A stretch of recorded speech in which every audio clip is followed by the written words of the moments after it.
Hi, everyone, and welcome to another episode of Living on Blockchain. Today, we are speaking to Danilo. Danilo is the co-founder and CEO of The Miracle. It's a platform basically where one can see all the benefits associated with the NFTs that they hold in one place. So it's a utility first platform. It's all about NFTs and digital ownership. He has a background in business economics and has had extensive experience in IT and banking. He used to work for Credit Suisse, Swisscom AG, and he was actually very pivotal in the successful introduction of the debit Mastercard in Swiss Bank in 2022. So he's done his fair share of work in the fintech banking space, and post that he started working in the NFT realm. The platform itself is very intuitive. I've checked it out myself, and I feel it's a very pertinent platform because as this conversation will tell you, and as perhaps you already know, this entire space with the benefits associated with the NFTs, it's very fragmented. So it's easy to fall in love with this particular platform. Very interesting conversation. If you're building an NFT or if you have an interest in NFTs in any way, this is the one for you. So I can't wait for you guys to hear this. Let's deep dive right in. Hi, Danilo. How are you doing today? I'm doing fantastic. Nice to meet you. Nice to talk to you, Tarusha. How are you? Likewise, thank you so much for making the time to speak to me today. I'm doing wonderfully well. Awesome. Can you tell us a little about yourself and your background, please, for our listeners to have context and how you got into this space? Yeah, absolutely. So my background started like my entrepreneurial background started actually with the Miracle. But before I worked for 6 years at the Swiss bank, at Credit Suisse. So I was working like in different sectors, from private clients to private banking to institutional clients. And during that time, I always had the passion for computers and for IT because my dad was like one of the first ones in our neighborhood who started like an online business in the early 2000s. So Wow. that was like driving me into the IT. And for the next 10 years, I was working for the biggest Swiss tech company, for Swisscom, in different roles, like from the start, like tech support to app support to project manager, banking consultant. Was like for several years working in the area of banking software and application management. And during that time, that was in around 2017, 18, I had the first like interactions with blockchain and crypto. Basically, as a trader, I think like a lot of us are starting like this. They Right. discover some coins and coin market cap, and they get excited about it. They want to try it. So yeah, I did like my first rodeo in 2017, 2018. Oh, so that's been quite a journey. Like, you started from your roles in banking and IT to becoming a co-founder and now CEO of The Miracle. Can you tell us a little about the platform itself? You mentioned that, you started off as a trader, like a lot of us did back in the day. So how Yeah, did you yeah, go from trading to, perhaps starting something of your own? absolutely. So yeah, as I said, I started like in 2017, 18, first time like buying some coins with um, with Ripple. XRP was like my first one. And then during the bear market, of course, I lost all over. Like I lost the whole bunch of tokens I had, Right. and was again like on zero. And like during the next years, I started more to understand like which problems blockchain are solving, and it was it was like catching my attention for immediately because during that time we also had the first crypto banks Hmm. where we did the application management. So we were Right. setting up some like user management and applications in the backend, and during that time I dived more and more into the whole like technology side of things and had the opportunity to do a degree in blockchain technology. It's called like a certificate in advanced studies in blockchain tech at the University of Lucerne. And during that time, I was like doing some research about how NFTs can change certain dynamics when it comes to consumer brand relationships, when it comes to business models, of course, also the whole art space. And when I read more about Ethereum and ERC-721 tokens, I was immediately thinking, okay, so we have that token. The token can prove ownership on a mutable ledger, and you can add certain functionality on top of it. So that package was like super interesting, and I thought, hey, let's build something like a utility marketplace. That was like the first idea where people can trade the utility. So when we talk about ticketing or membership passes or other kinds of perks and utilities, that was like the start of it back in 2022. Wow. So Yeah, you started as a utility platform, like you've mentioned. So, but how does the Miracle like redefine consumer brand interactions, perhaps through this digital ownership? Can you tell us a little about that and what is its USP? yeah, so as I said, it started as an idea about how can we like trade the utility of certain digital assets. And it was like a process from when we started to figure out like what's actually the problem in the space when we talk about utility. So the problem right now is that you can hold certain NFTs. Those NFTs have utilities attached to it. So let's say, for example, you're an owner of the Pachi Penguins, and through that NFT, you have access to licensing deals. You have upcoming like airdrops and stuff like that. But the market on that side, how data is distributed and access also from a user is super fragmented. So as a user, you have to be active on Discord, you have to be active on Twitter. There are certain utilities which are distributed across like websites and also chains. So you Right. have no option to track that. So what we That have is been true. building, yeah. So what we have And been it's building is tedious, a right? It makes the entire process very yeah. tedious. Yeah.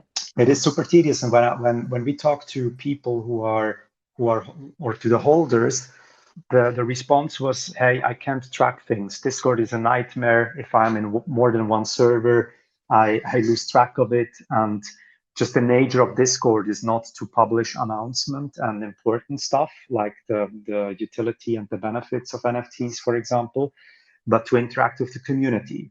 So a lot of holders are missing out on the utility because there are no tracking options. So that was like the beginning of the miracle when we started like aggregating a lot of data and organizing data and link it to the assets. So user can come on the platform, they can connect their wallet, and then they see, okay, within the next days, I can, for example, access a certain airdrop, or I can participate in a giveaway.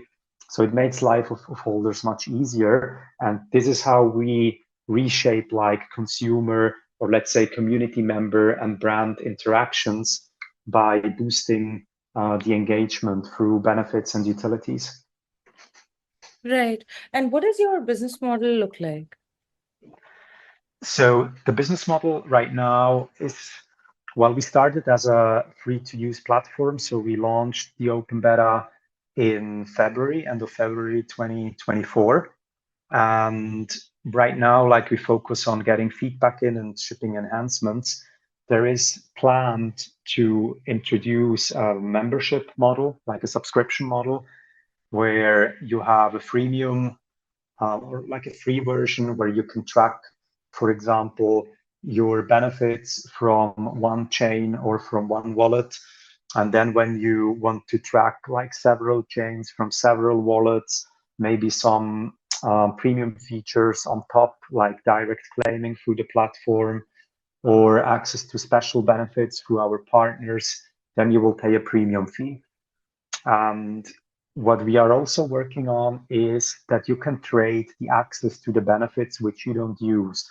So a problem what we discovered is that maybe you have certain benefits and perks which are like attached to your NFT and which you can access with your NFT, but you are not interested in.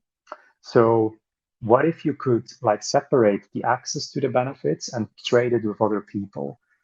This is going to be like the next step of the miracle where you can tokenize and trade the access rights to the benefits. And there we Wow, will introduce like a small transaction fee. brilliant. So basically, if what I'm understanding, and you can correct me if I'm wrong, Yeah, so your platform is a, probably an aggregator, chain agnostic platform where people can take a look at the benefits associated with their NFTs and perhaps at a later stage be able to trade them as well in case they are not utilizing those said benefits. absolutely. That's All right. absolutely correct. We started on Ethereum, like our MVP, and now in 2 weeks, the platform will support ordinals. It will support L2s like Blast and Base, Solana, Wow. Polygon. So we will be the first ones where you can literally explore all the benefits and perks across multiple blockchains.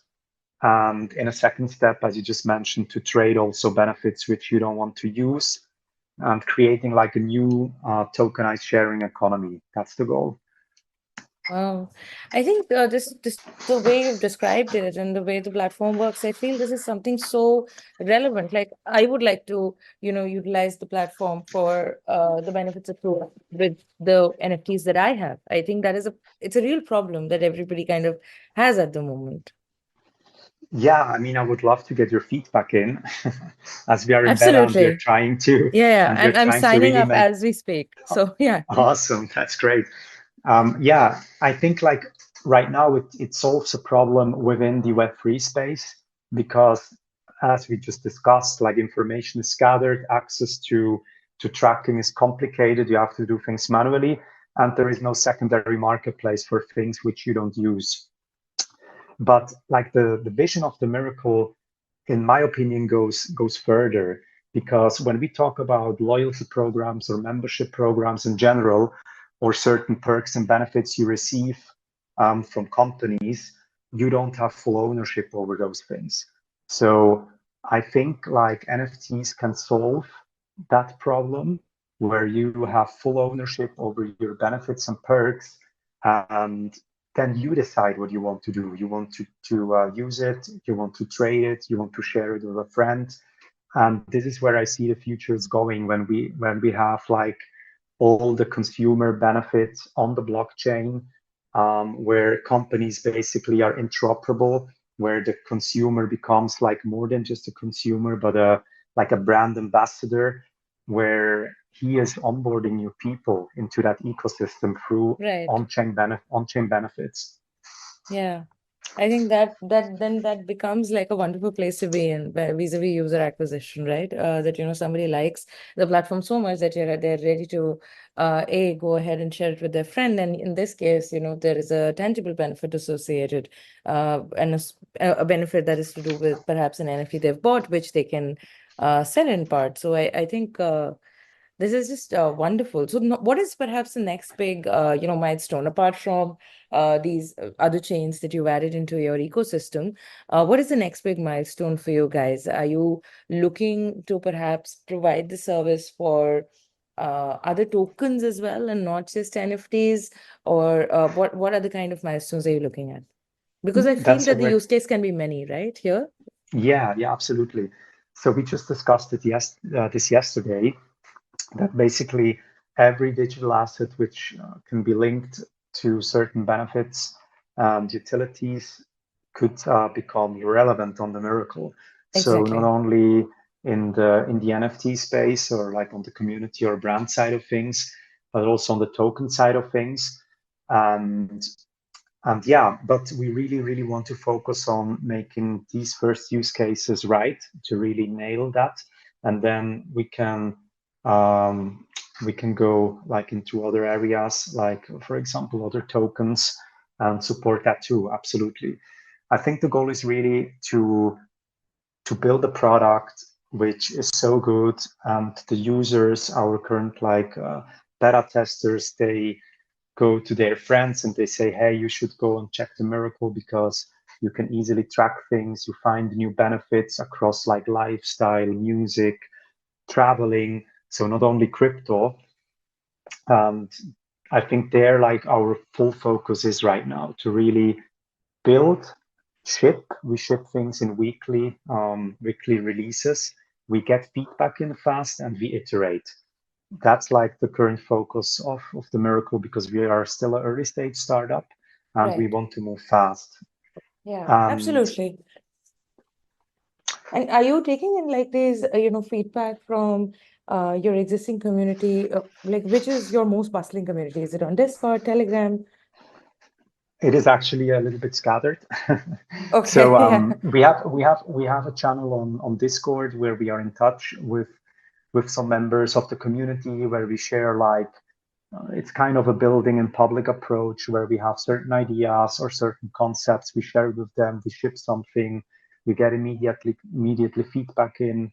So Discord for sure is one of the channels. A lot is happening also through like DMs and calls. So I am we like basically every week, if possible, even every day in certain like phone calls or discussions where I try to get some feedback in, just asking, hey, what could be improved on the user profile?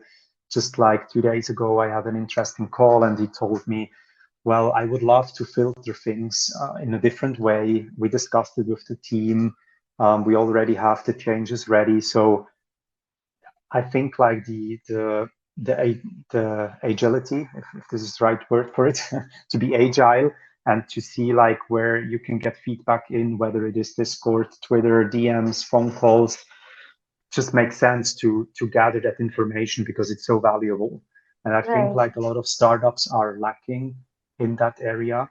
And we did that too last year, to be honest. That was like one of the major mistakes last year that we have been building on something without getting feedback in Feedback. immediately. Yeah. Yeah, I think feedback is like the most valuable source. Absolutely. I think a lot of entrepreneurs get stuck in that loop, right? They are building for a Yeah, problem that they feel exists, and the user is just not able to see it. And that, kind of obviously then your product market fit and the entire journey to find product market fit becomes exactly. a tougher journey, right? It becomes much harder Yeah. because at the end of the day, what you need to do in the very early beginning is a lot of testing. And with Right. testing, like if you increase testing and experimentation, you increase failure, and that's totally okay because the more you fail, the faster you learn and the faster you can adapt things based on the learnings and see where you really find a product or a service or whatever which fits the customer needs. And without doing that on a very regular basis, you will have a hard time. And we went through that mistake last year, as I mentioned before, that we had a certain idea of a marketplace with NFTs, with utility, with news and announcements, and we built a whole bunch of things. And then when we ship it, we realize that, hey, at the moment, the only problem is the tracking and the claiming. So Right. we choose a different approach from the beginning of the year, getting feedback in daily, shipping weekly, and we we are having a really good progress since then. So can only advise that for other founders to really listen to feedback and try to get feedback in as soon as possible. Yeah, I totally agree. Can you tell us a little about your team? About my team, Yes. yes, absolutely. So the cool thing is the miracle started, as I said, back in 2022, when in 2021 I was doing the certificate in advanced studies in blockchain tech, and during that time I I met one of my co-founders. Basically, he was doing the same certificate, but in cryptocurrencies. There were like two different programs. So one guy who was with me in the same class, he brought us together maybe like Hmm. 6 months after that, and he said like, "Hey, both want to start something in Web3.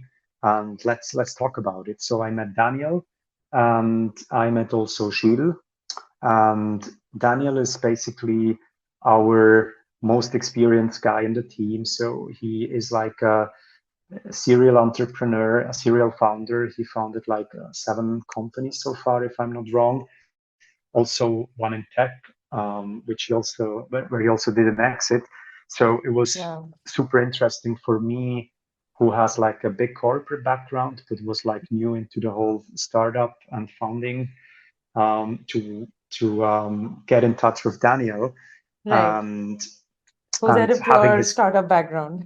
Yes, exactly. Like with his confidence, with so many like mistakes he already did, Right. it was super helpful to get started with him, and with his Yeah. IT background and also sales background, it was for me also super important to like I felt like we are a super good match. Like he always said, Right. like Danilo, you are like the visionary, and I am the experienced one, and who can give you also immediate feedback and stuff like that. And on Yeah. top of that, we had Gilles, and Gilles is that really creative brain and guy who is doing all the UX UI stuff on the platform. So all the designs are coming from him. And this was like the start. So a mix of different backgrounds, but united with the same mindset to create a platform in the direction of utilities. And when we started, it was missing someone who can code it, right? So Right. we basically for a year were just like talking to people to share our ideas, our vision. And during that process, we met several guys also from Switzerland. And our CTO, also called Daniel, is in the Web3 space for like 4 years as a dev and as a builder. He helped NFT artists to launch several projects, and he immediately was like, "Hey, I really love what you want to build. It's a really big thing what you want to do. But I want to be part of that." And Right. that was like the interesting thing about how we built the team, with each person who came into the team, also with Karim on the marketing social media side, Fabio, and so on. It was like you share the ideas and the vision of it, and they were immediately hooked. They left what they were building at that point, or the companies they worked for, and this is like a cool mix. So we are not only just like tech people, but also people who are coming like from marketing, e-commerce, sales, but with a strong background in tech. Wonderful. Like it sounds like all the right ingredients kind of came together for this platform.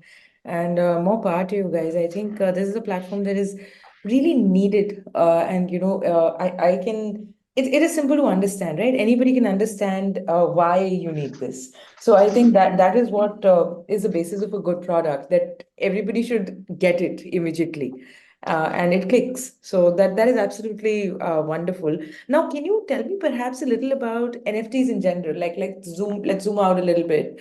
Yeah. And what is what excites you about this technology, and how do you see this tech impacting industries beyond art and collectibles? Like it already has, but I would love to hear from you. What is your perspective, and how do you see it growing?